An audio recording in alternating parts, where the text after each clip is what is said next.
Hallelujah, hallelujah, hallelujah, hallelujah, hallelujah, hallelujah.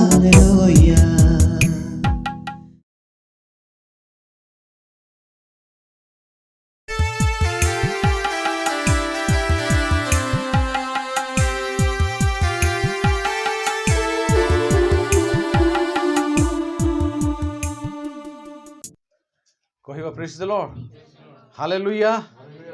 କ'ଣ କ'ଣ କହିଥିଲି ମନେ ଅଛି ଆପଣମାନଙ୍କୁ? କ'ଣ କ'ଣ ଚାରିଟା ବିଷୟ କହିଥିଲି କହିବେ? ପ୍ରଥମ ବିଷୟ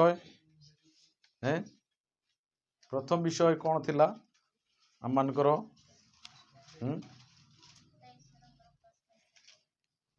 ପ୍ରଥମ ବିଷୟ ହେଉଛି ପ୍ରେରିତ, ଆପୋଷ୍ଟଲ ଇଂଲିଶରେ। 7ଟି ଅସ୍ଥାୟୀ ଦାନର ପ୍ରଥମ ବିଷୟ ହେଉଛି ପ୍ରେରିତ। ପ୍ରଭୁ ଯୀଶୁ ଖ୍ରୀଷ୍ଟ ଯାହାଙ୍କୁ ଆହ୍ୱାନ କଲେ, ଲୁକ ତାର 6 ପର୍ବରେ ଆମେ ଦେଖିଥିଲୁ, 6:13 ଲେଖା ହେଉଛି ସେମାନଙ୍କୁ ପ୍ରେରିତ ନାମ ଦେଲେ, ନାଇଁ କି? ପ୍ରେରିତ ଗୋଟେ ଅସ୍ଥାୟୀ ନାମ, ତାହା ଆଉ ଆଜି ପର୍ଯ୍ୟନ୍ତ ସେମିତିକା ନାମ ଆମେ ଆଉ ଜାଣୁନୁ। ଯଦି ବା ଲୋକମାନେ କହୁଛନ୍ତି, ତଥାପି ତାହା ଗୋଟେ ସୀମିତ ସମୟ ଭିତରେ ସେଇ ନାମଟି, ସେଇ ସଂଜ୍ଞାଟି ଥିଲା। ପ୍ରେଜ୍ ଦ ଲର୍ଡ। ଆଉ ତାପରେ ଆମେ ଦେଖିଥିଲୁ ଦ୍ୱିତୀୟ ବିଷୟ ଭାବବାଣୀ, ଯୋଉଟାକି ଆଉ ଭାବବାଣୀ ଗିଫ୍ଟ ଅଫ୍ ଦ ପ୍ରଫେସି, ନାଇକି? ଯୋଉଟାକି ସେଇଟା ମଧ୍ୟ ଗୋଟେ ଅସ୍ଥାୟୀ ଦାନ। ତା ବିଷୟରେ ମଧ୍ୟ ଆମେ ଶୁଣିଥିଲୁ, ଯଦି ବା ପ୍ରାଞ୍ଜଳ ଭାବରେ ମୁଁ ତାକୁ ପ୍ରକାଶ କରିନି, ଆମେ ତଥାପି ତାର ବିଷୟରେ ମଧ୍ୟ ଆମେ ଜାଣିଛୁ। ଭାବବାଣୀ ମଧ୍ୟ ବାଇବଲ ଲେଖା ହେଇଛି, ନାଇକି? 13 ପର୍ବରେ ଯଦି ଭାବବାଣୀ ଅଛି ଲୋପ ପାଇବ, ପରଭାଷା ଅଛି ଲୋପ ପାଇବ।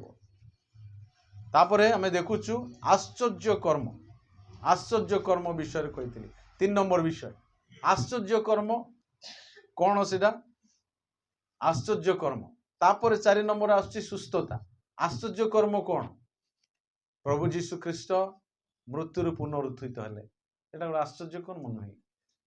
ପ୍ରଭୁ ଯୀଶୁ ଖ୍ରୀଷ୍ଟ 4 ଦିନର ଲାଜାରକୁ ଉଠେଇଲେ। ପ୍ରଭୁ ଯୀଶୁ ଖ୍ରୀଷ୍ଟ ମାନେ ପାଣିକୁ ଦ୍ରାକ୍ଷାରସ କଲେ। That is the miracle. ପ୍ରେଜ୍ ଦ ଲର୍ଡ, ହାଲେଲୁୟା। ପ୍ରଭୁ କ'ଣ କଲେ? ଆଉ ପ୍ରଭୁ ପାଣି ଉପରେ ଚାଲିଲେ। ଆଶ୍ଚର୍ଯ୍ୟ କର୍ମ, ନାଇଁ କି?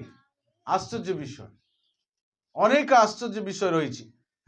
ଆଉ ପ୍ରଭୁ କିପରି ଭାବରେ ମାନେ ମହତ୍ କାର୍ଯ୍ୟ କରିଛନ୍ତି, ସେଇପରି ଆଶ୍ଚର୍ଯ୍ୟ। ସୁସ୍ଥତା କରିବା, ସେଇଟା ତ ଆମେ ଜାଣୁଛୁ, ରୋଗରୁ ସୁସ୍ଥ କରିବା, ବିଭିନ୍ନ ପ୍ରକାର ପୀଡ଼ାରୁ ସୁସ୍ଥ କରିବା, ନାଇଁ?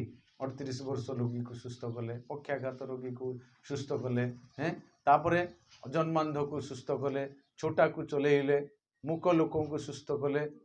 ପ୍ରେଜ୍ ଦ ଲର୍ଡ। ଏହି ସୁସ୍ଥତା ବିଷୟରେ ମଧ୍ୟ ଏହା ଗୋଟେ ବରଦାନ, ଯାହାକି ଗୋଟେ ସମୟ ସୀମା ଭିତରେ ରଖନ୍ତି। ମୁଁ କହୁଥିଲି ସେଥର ପାଉଲ ଯୋଉ ସମସ୍ତ ବରଦାନରେ ସେ ପରିପୂର୍ଣ୍ଣ ଥିଲେ। ସେ ମଧ୍ୟ ଜଣେ ପ୍ରେରିତ ଥିଲେ। ସେ ମଧ୍ୟ ଭାବବାଣୀ ମୁଁ ମାନେ ତମଠାରୁ ମଧ୍ୟ ଅଧିକ କହି ଜାଣେ ବୋଲି ସେ କହିଲେ, ନାଇକି? କରନ୍ତୀୟ ପୁସ୍ତକ ଲେଖା ହେଇଛି 12 ପର୍ବରେ, ଯେ 10 ପର୍ବର ତାର କେତେ ଅଂଶରେ ଲେଖା ଅଛି ଯେ ମୁଁ ତୁମଠାରୁ ଅଧିକ କହି ଜାଣେ। 500 କଥା କହିବା ଅପେକ୍ଷା 2ଟି କଥା ବା 5ଟି କଥା ଲେଖା ହଉଛି, ନାଇକି? କହିବା ଯୁକ୍ତିଯୁକ୍ତ ଉତ୍ତମ ବିଷୟ। ହାଲେଲୁୟା।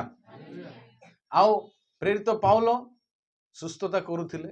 ଆମେ ଜାଣିଛୁ ପରିଶେଷରେ ଯେ ତାଙ୍କର ନିଜର ଅସୁସ୍ଥତା ଆସିଗଲା, ସେ ସୁସ୍ଥ କରିପାରିଲେ ନାହିଁ। ତିମୋଥୀଙ୍କୁ ସୁସ୍ଥତା କରିପାରିଲେ ନାହିଁ। ଟିକେ ଟିକେ ଦ୍ରାକ୍ଷାରସ ପିଇବ ବୋଲି କହିଲେ। ଦିମିତ୍ରିୟଙ୍କ ପାଇଁ କହିଲେ ତାଙ୍କର ସୁସ୍ଥତା ପାଇଁ ପ୍ରାର୍ଥନା କର ବୋଲି, ନାଇକି? ଏଇ ସୁସ୍ଥତାର ବରଦାନ ଗୋଟେ ଆଉ ପରିସୀମା ରହିଛି, ତାର ସମୟ ସୀମା ରହିଛି। ସେଟା ପରମାନେଣ୍ଟ ଗିଫ୍ଟ ନୁହଁ, ସେଟା ଗୋଟେ ଯାହା ଟେମ୍ପରାରୀ ଗିଫ୍ଟ, ତାହା ଅସ୍ଥାୟୀ ଦାନ। ପ୍ରେଜ୍ ଦ ଲର୍ଡ, ହାଲେଲୁୟା। ଆଜି ଆଉ ଯୋଉ 3ଟା ବିଷୟ ମୁଁ କହିବି, ସେଟା ହେଉଛି ପରଭାଷା। ଭାବବାଣୀ ନୁହଁ, ପରଭାଷା, ଗିଫ୍ଟ ଅଫ ଦ ଟଙ୍ଗସ୍। ଆଉ ଏଇଟା ପରଭାଷା ଯୋଉ ଆମେ ଜାଣିଛୁ, 1 କରନ୍ତୀୟ ତାର 12 पर्वर 10 पद टिके पढ़ी दियो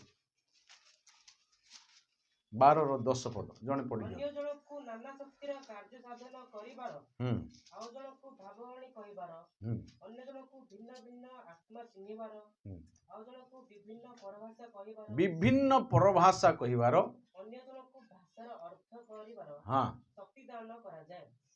प्रेज द लॉर्ड हालेलुया।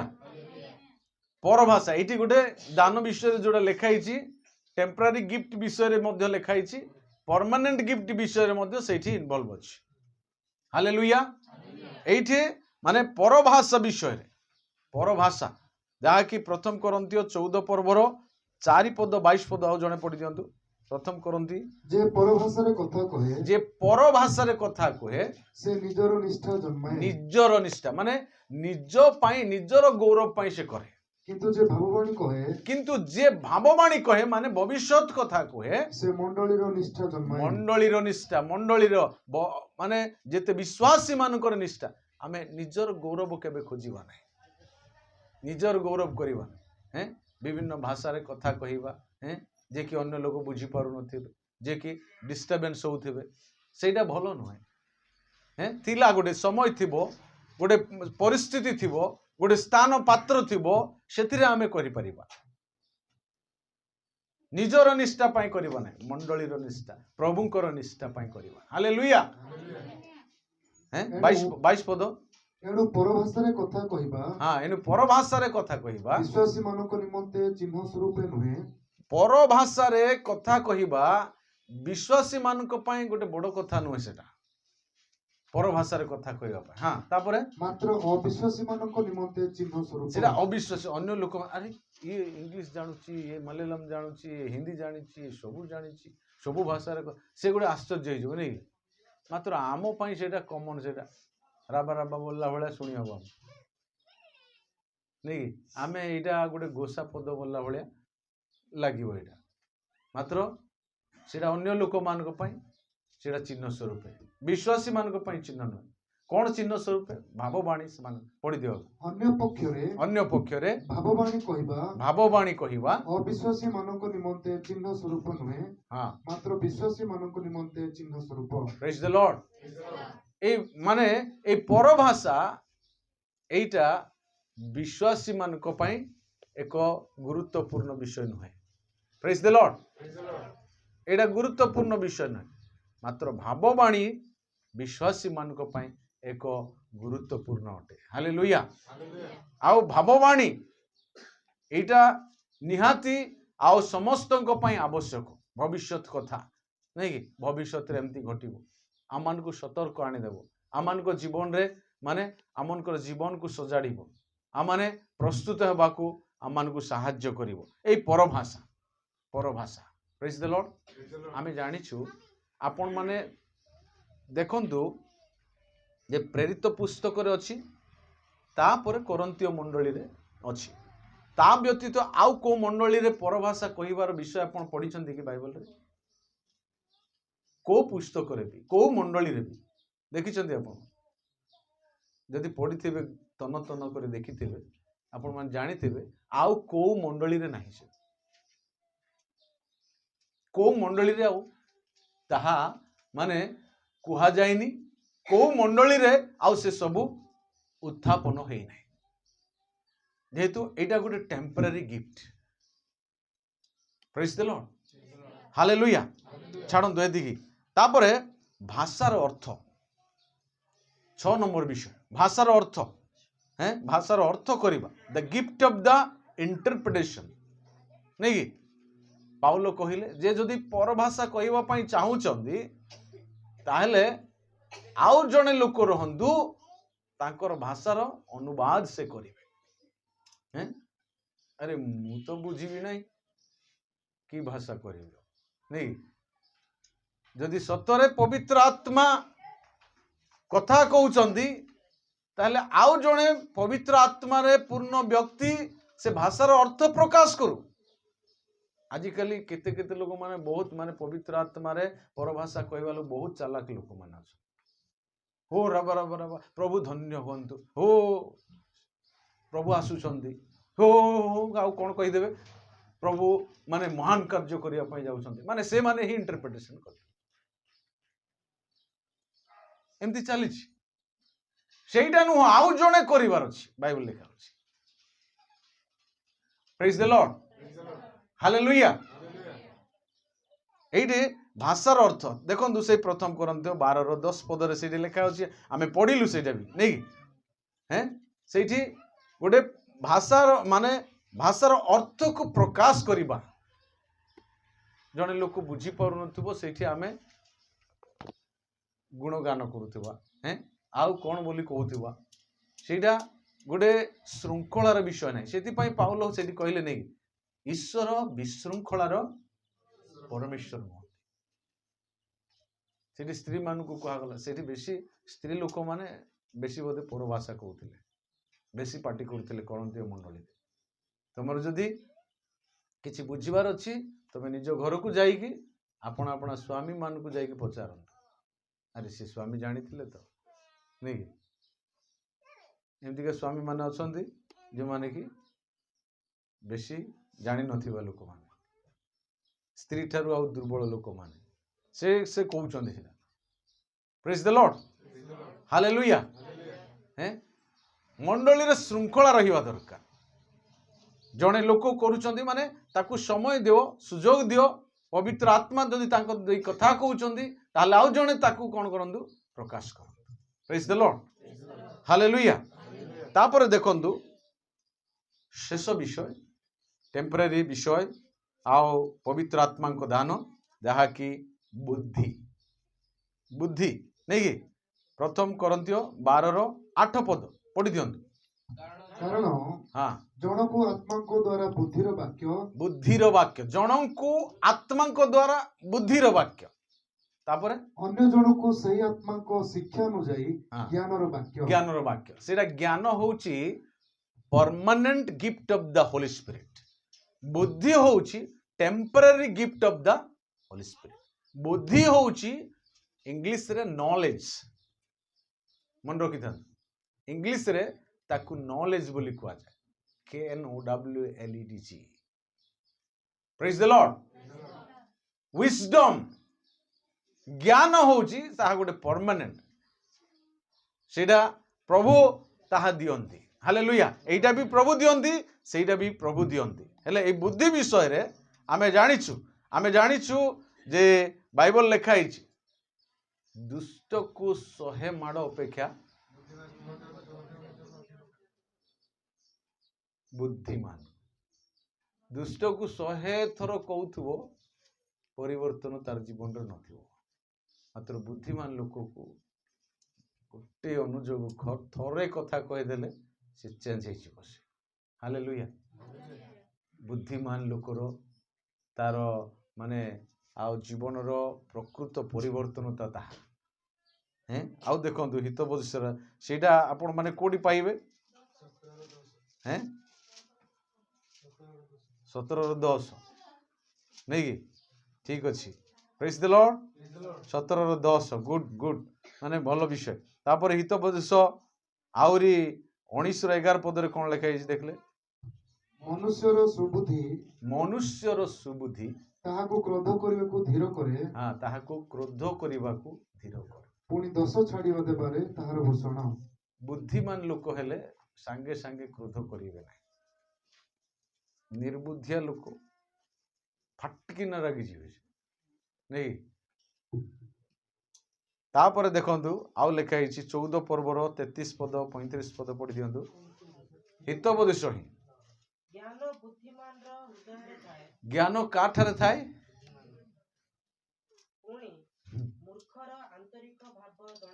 ବୁଦ୍ଧିମାନ ଲୋକଙ୍କ ଠାରେ ଜ୍ଞାନ ଥାଏ।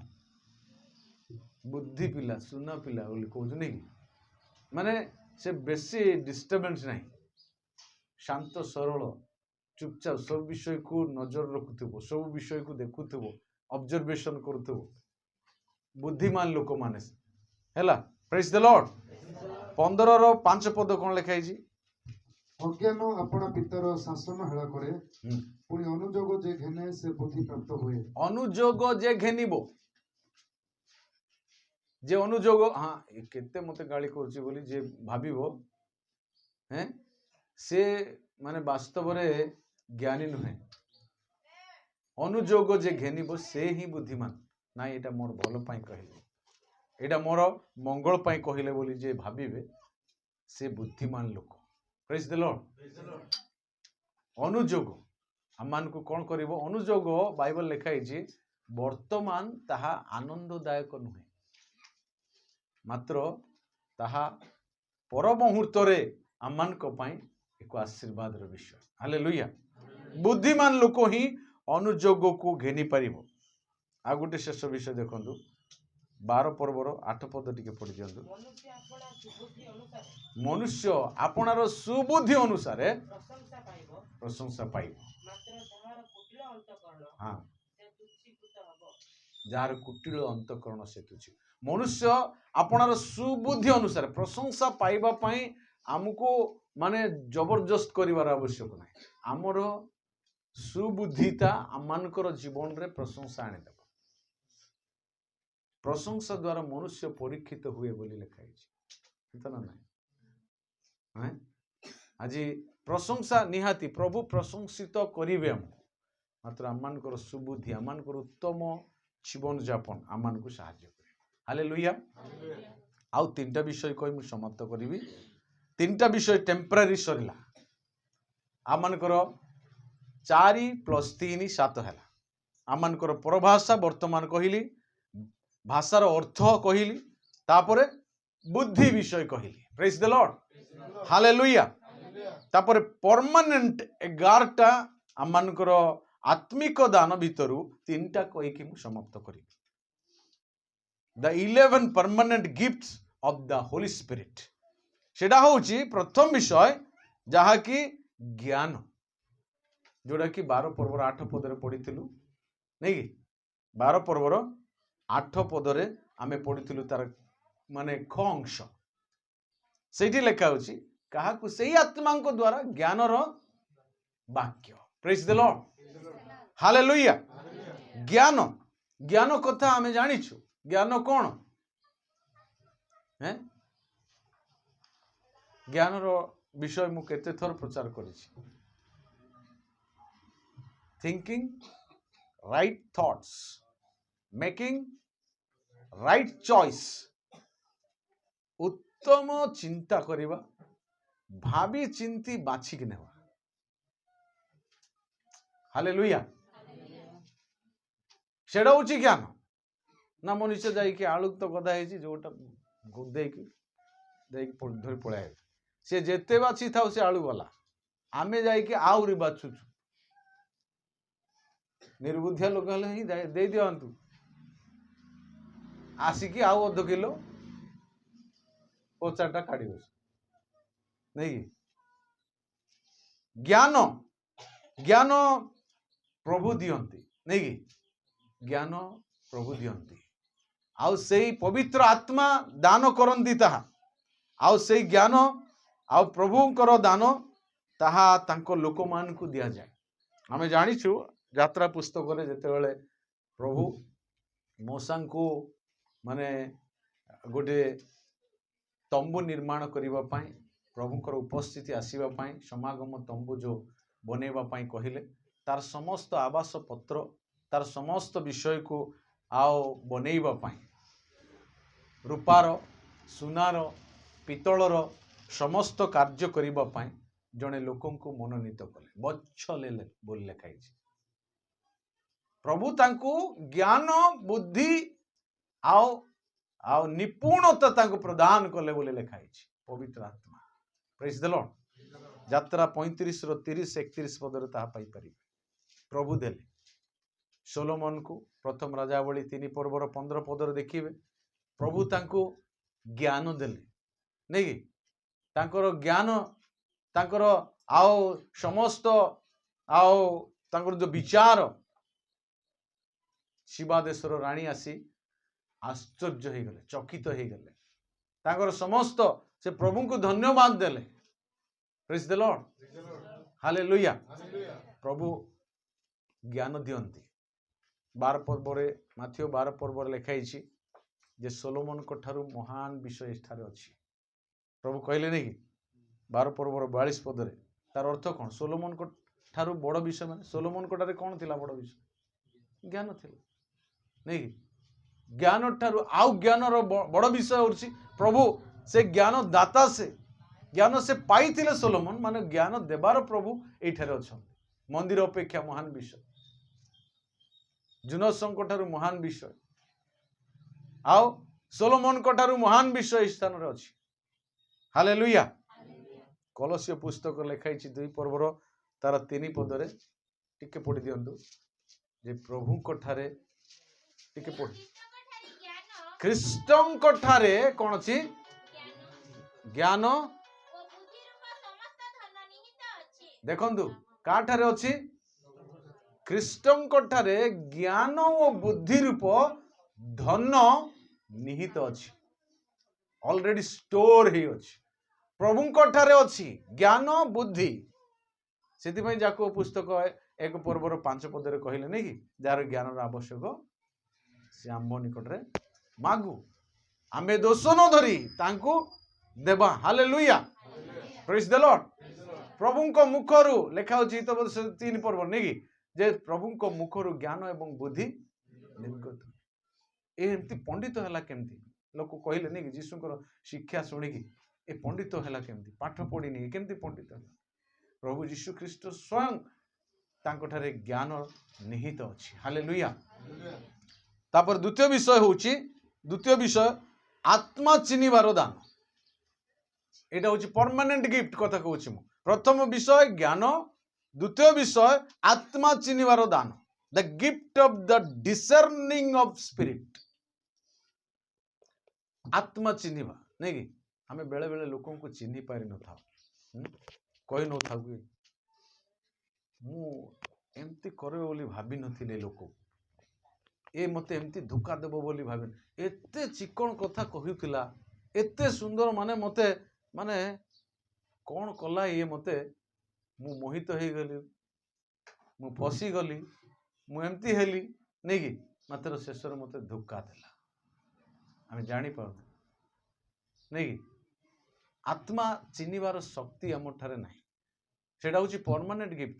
ଜଣେ ଜଣେ ଲୋକ ଜାଣି ଦିଅନ୍ତି, ପବିତ୍ର ଆତ୍ମା ଯାହାଙ୍କ ପାଖରେ ଥିବ ସେ ଜାଣିବେ ଯେ ସେ ବ୍ୟକ୍ତି କେମିତି ଲୋକ।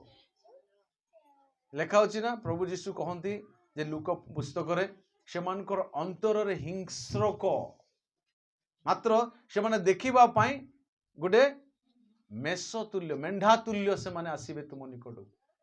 ପ୍ରଭୁ କହିଲେ, ମୁଁ ତୁମମାନଙ୍କୁ ମାନେ ହିଂସ୍ରକ ଜନ୍ତୁ ମାନଙ୍କ ଆଗରେ ମେଷ ତୁଲ୍ୟ ଛାଡୁଅଛି।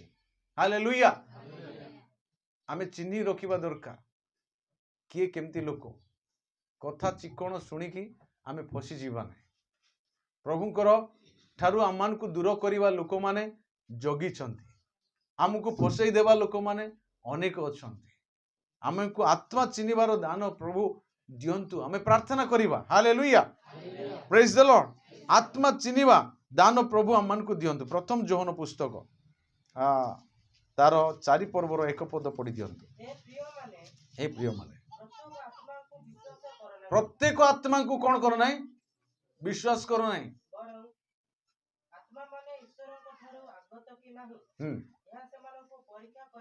ହଁ, ପ୍ରେଜ୍ ଦ ଲର୍ଡ। ପ୍ରତ୍ୟେକ ଆତ୍ମା, ଆତ୍ମା କେତେ ପ୍ରକାର ଅଛି? ବହୁତ ପ୍ରକାର ଆତ୍ମା ଅଛି। ଆତ୍ମା ବିଷୟରେ, ପବିତ୍ର ଆତ୍ମାଙ୍କ ବିଷୟରେ ଆମେ ଶୁଣି ଆସୁଛୁ, ମାତ୍ର ଆତ୍ମା କେତେ ପ୍ରକାର ମୁଁ ସେଟା କହିନି। ନିହାତି କେବେ ନା କେବେ ସେଟା ମୁଁ ତାର ଟପିକ ଗୋଟେ ରଖିବି। ହାଲେଲୁୟା। ଆତ୍ମା, ଅନେକ ଆତ୍ମା। ଏଇ ଯୋଉ ଈଶ୍ୱରଙ୍କର ସିଂହାସନ ସମ୍ମୁଖରେ ସପ୍ତ ଆତ୍ମା ଯୋଉ ଦେଖୁଛୁ, ବାଇବଲ ଲେଖା ହେଇଛି, ଈଶ୍ୱରଙ୍କର 4 ପର୍ବ, ପ୍ରକାଶିତ ବାକ୍ୟ 4 ପର୍ବରେ ତାଙ୍କର ସିଂହାସନ ସମ୍ମୁଖରେ ସପ୍ତ ପ୍ରଦୀପ ଆତ୍ମା, ମାନେ ସପ୍ତ ମାନେ ଫୁଲନେସ୍ ଅଫ ଦ ସ୍ପିରିଟ କୁ କୁହାଯାଏ। ମାନେ ଆତ୍ମାର ସମ୍ପୂର୍ଣ୍ଣତା, ସେଟା ଗୋଟିଏ ଆତ୍ମା, ମାତ୍ର ତାକୁ ତାର ପୂର୍ଣ୍ଣତାକୁ ସୂଚାଏ। ପ୍ରେଜ୍ ଦ ଲର୍ଡ। ସେଟା 7ଟା ଆତ୍ମା ନୁହଁ। ପ୍ରେଜ୍ ଦ ଲର୍ଡ। ହାଲେଲୁୟା। ଏଇଠି ଆତ୍ମାଙ୍କ ବିଷୟରେ, ଆତ୍ମା ଚିହ୍ନିବାର ଦାନ ଯାହାକି ପ୍ରଥମ କରନ୍ତି 12:10 ପଦରେ ସେଇଠି ଲେଖା ହେଇଛି। ଆତ୍ମା ଚିହ୍ନିବାର ପରମାନେଣ୍ଟ ଗିଫ୍ଟ ସେଟା ଗୋଟେ ପ୍ରଭୁ ଦିଅନ୍ତି।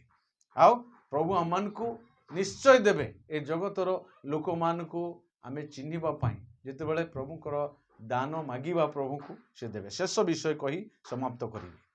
ଦାନ କରିବା, ଦ ଗିଫ୍ଟ ଅଫ ଗିଭିଂ, ଶେଷ ବିଷୟ। ହାଲେଲୁୟା। ଏଇଟା ବହୁତ ମାନେ ବଡ଼ ଦାନ। ଯିଏ ଏଇଟା ପାଇନାହାନ୍ତି ନା, ଯିଏ ଏଇଟା ପାଇନାହାନ୍ତି ସେମାନେ କିଛି ଆଉ ଏମିତି ମନୋଭାବ ହେଇପାରିବ ନାହିଁ। ଏବେ ଆମେ ଦେଖିଲୁ ନାହିଁ କେତେ ଲୋକ ମୁଁ ଏଇଟା ଦେବି ସେଇଟା ଦେବି ବୋଲି କହୁଛନ୍ତି। ଏଇଟା ଗୋଟେ ଦାନ। ପ୍ରେଜ୍ ଦ ଲର୍ଡ। ଆଉ ପ୍ରଭୁଙ୍କ ଉଦ୍ଦେଶ୍ୟରେ କେତେ ଲୋକ ଦାନ ଯୋଉ ନିୟମିତ ଦିଅନ୍ତି, ଏଇଟା ପ୍ରଭୁ ତାଙ୍କୁ ଆତ୍ମା ଦେଇଛନ୍ତି ସେଟା। ହାଲେଲୁୟା। କେତେ ଲୋକ ଆଜି ପର୍ଯ୍ୟନ୍ତ ଆତ୍ମା ପାଇନାହାନ୍ତି। ଆତ୍ମା ନ ପାଇଲେ ଦାନ ଦେଇପାରିବେ ନା। ଆପଣ ଆନାଉନ୍ସମେଣ୍ଟ କରିପାରିବେ ନା।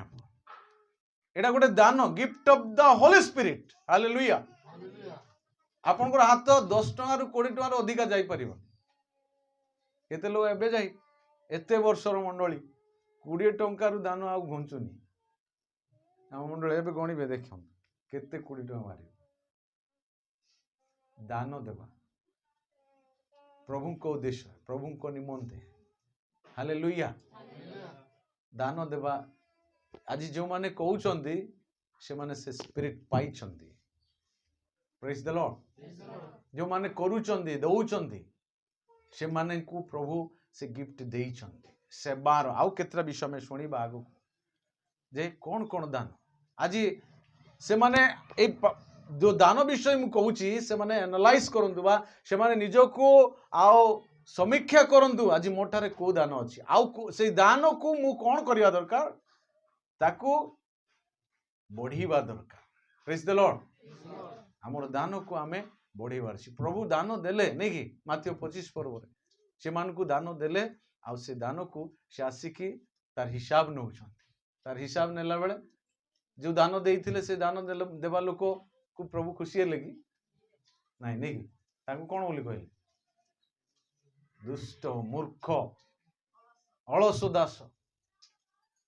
ଆଜି ସୀମିତ ଅବସ୍ଥାରେ ରହିବା ଲୋକଙ୍କୁ ପ୍ରଭୁ ଖୁସି ନୁହନ୍ତି, ଉଦାର ଚିତ୍ତ। ପୂର୍ବ ସପ୍ତାହରେ ଯେତେବେଳେ ମିଶନ୍ସ ଇଣ୍ଡିଆ ଆଉ ସଣ୍ଡେ ଥିଲା ସେଇ ଟାଇମରେ ମୁଁ ଗୋଟେ ମେସେଜ କହିଥିଲି ନାଇକି, ମନେ ଥିବ ଆପଣ।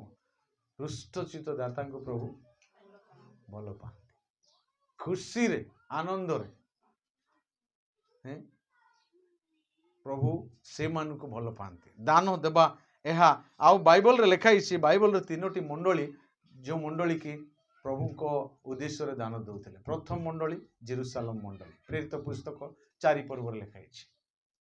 ସେମାନେ ଆପଣା ଆପଣା ସ୍ଥାବର ଅସ୍ଥାବର ସବୁ କିଛି ଆଣି ପ୍ରେରିତ ମାନଙ୍କ ପାଦ ତଳେ, ଯାହାର ଯେତିକି ପ୍ରୟୋଜନ ସେମାନେ ସେମାନଙ୍କ ଠାରୁ ନଉଥିଲେ। ପ୍ରେଜ୍ ଦ ଲର୍ଡ।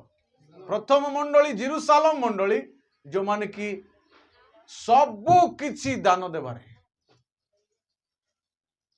ଆଜି ଭାବି ଚିନ୍ତି ବାଛି ବିଚାରି ଆମେ ପ୍ରଭୁଙ୍କୁ ଦାନ ଦେବା ପାଇଁ ଚେଷ୍ଟା କରୁ।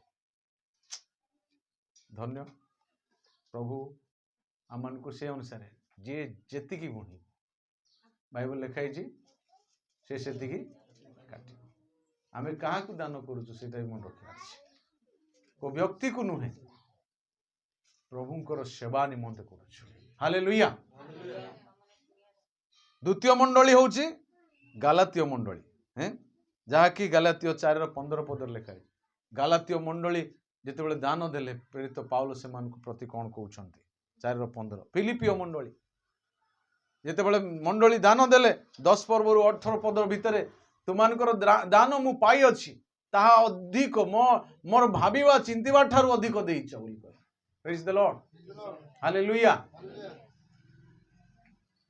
ଏ ମଣ୍ଡଳୀ ଆଉ ଆମେ ଜାଣୁ ଲୁକ ତାର 21 ପର୍ବରେ ଲେଖା ଅଛି, 1 ପଦରୁ 4 ପଦ ଭିତରେ ଜଣେ ବିଧବାଙ୍କ ଦାନ ବିଷୟରେ। ନାଇକି ପ୍ରଭୁ ଦାନ ଦେବାଟା ବସିକି ମନ୍ଦିରରେ ଦେଖୁଥିଲେ ଧନୀମାନେ ଅତିରିକ୍ତରୁ ଆଣିକି ସେମାନେ କିଛି କିଛି ଦାନ ଦେଲେ। ମାତ୍ର ଜଣେ ବିଧବା ଯିଏକି ତାଙ୍କର ଅନାଟନ ସମୟରେ ଯାହା ତାଙ୍କର ଥିଲା ତାହା ସେ ତାଙ୍କର ଭବିଷ୍ୟତ ପାଇଁ ଥିଲା, ତାହା ମଧ୍ୟ ସେ ଆଣିକି ପକେଇଦେଲା। 2 ପଇସା ନେଇକି ପ୍ରଭୁ ତାହା ଦେଖିଲେ। ପ୍ରେଜ୍ ଦ ଲର୍ଡ। ଆଜି ଆମେ ବହୁତ ପ୍ରାର୍ଥନା ବି କରିଥାଉ ଏଇ ଦାନ କଥାକୁ ନେଇକି। ପ୍ରଭୁ ଆମେ ଯାହା ପକେଇଛୁ ସେ ବିଧବାର ଦାନ ପରେ, ଆମେ ବିଧବା ନୁହଁ, ମନେ ରଖିଥାନ୍ତୁ, ଆମେ ବିଧବା ନୁହଁ। ପ୍ରଭୁ ଆମକୁ ରୋଜଗାର ଦେଇଛନ୍ତି, ହଜାର ହଜାର ଟଙ୍କା ଇନକମ୍ କରିପାରୁଛୁ ଆମେ। ମୁଁ କାହାର କେତେ ଇନକମ୍ ପଚାରିବା ପାଇଁ ଚାହେଁନି। ଆପଣଙ୍କର ଇନକମ୍ ଆପଣଙ୍କର ପାଇଁ, ମାତ୍ର ପ୍ରଭୁଙ୍କ ପାଇଁ ଆପଣ କେତେ ଇନଭେଷ୍ଟ କରୁଛନ୍ତି, ଦ୍ୟାଟ୍ ଇଜ୍ ଇମ୍ପୋର୍ଟାଣ୍ଟ। ପ୍ରଭୁଙ୍କ ପାଇଁ ଆପଣଙ୍କର ମୁକ୍ତ ହସ୍ତ ନା ସଂକୁଚିତ ହସ୍ତ, ସେଇଟା ହେଉଛି ବହୁତ ବଡ଼ ବିଷୟ। ଆଉ ପ୍ରଭୁ ତାହା ମଧ୍ୟ ଗୋଟେ ଦାନ, ଆତ୍ମିକ ଦାନ ରହିଛି। ହାଲେଲୁୟା। ଆଉ ଆଗକୁ ଦେଖିବା ଆମେ ଯେ ପରମାନେଣ୍ଟ ଗିଫ୍ଟ କ'ଣ ରହିଛି, କେବେ ସରିବ ମୁଁ ଜାଣିନି, ମାତ୍ର ନିଶ୍ଚୟ এই ଆତ୍ମିକ ଦାନ ଆମମାନଙ୍କର ଜୀବନରେ ଯେତେବେଳେ ମୁଁ କହି ଚାଲିବି ଆମମାନଙ୍କର ଜୀବନରେ ପ୍ରଭୁ କୋଉ ଦାନ ଦେଇଛନ୍ତି ତାହା ଆମେ ସମୀକ୍ଷା କରିବା। ସେ ଦାନକୁ ଆମେ ଆହୁରି ପ୍ରଭୁଙ୍କର ଗୌରବ ପାଇଁ ବୃଦ୍ଧି କରିବାରେ ଆମେ ସକ୍ଷମ ହେବା। ପ୍ରଭୁ ଅଳ୍ପ ବାକ୍ୟରେ ଆମମାନଙ୍କୁ ଆଶୀର୍ବାଦ କରନ୍ତୁ। ଆମେନ୍।